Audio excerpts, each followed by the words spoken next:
La victoire contre le groupe État islamique a des airs de fin du monde. Pour éliminer les djihadistes, ce sont des villes et des villages entiers qui ont été rasés. Les forces démocratiques syriennes, un groupe arabo-kurde appuyé par la coalition internationale, n'est plus qu'à 1 kilomètre du dernier des retranchements de Daesh, un tout petit territoire de moins de 1 kilomètre carré. La bataille fait du surplace depuis quelques jours.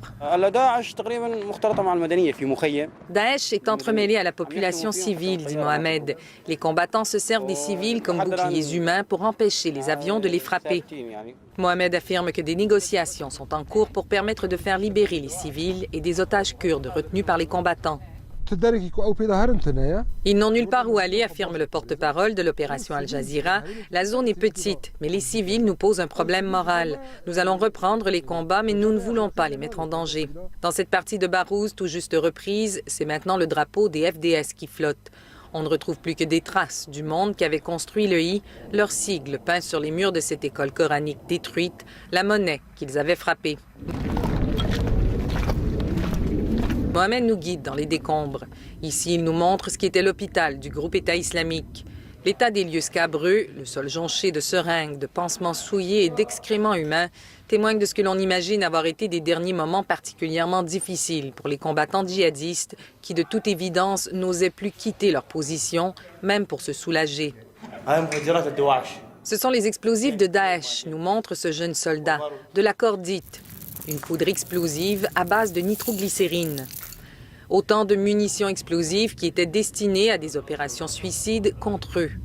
Ce n'est qu'une question d'heures, sinon de jours, avant qu'on ne puisse officiellement annoncer la fin du califat comme entité géographique. Ce projet fou d'Abou Bakr el-Baghdadi qui s'étendait à une époque, rappelez-vous, sur un territoire aussi vaste que la Grande-Bretagne, à cheval entre la Syrie et l'Irak. Un projet qui a mobilisé pour lutter contre le groupe armé État islamique toute une coalition internationale. Et ici, au nord de la Syrie, cette force arabo-kurde. Les forces démocratiques syriennes ne se font aucune illusion. Si elles comptent bien déclarer la victoire contre Daesh, elles savent très bien que l'idéologie, elle, demeure et que des milliers de combattants sont toujours au large. En après-midi mardi, les FDS annoncent être sur le point d'évacuer des civils et des combattants qui veulent se rendre. Des dizaines de véhicules vides se mettent en route vers le dernier réduit de l'EI.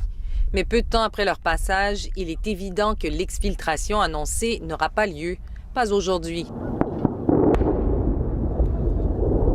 Le son des armes et l'explosion de bombes larguées par ce B-1 américain mettent fin à tout espoir d'évacuation.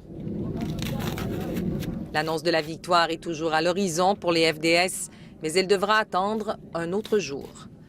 Ici Marie-Ève Bédard, Radio-Canada, à Barouz Al-Fakani, dans le nord-est de la Syrie.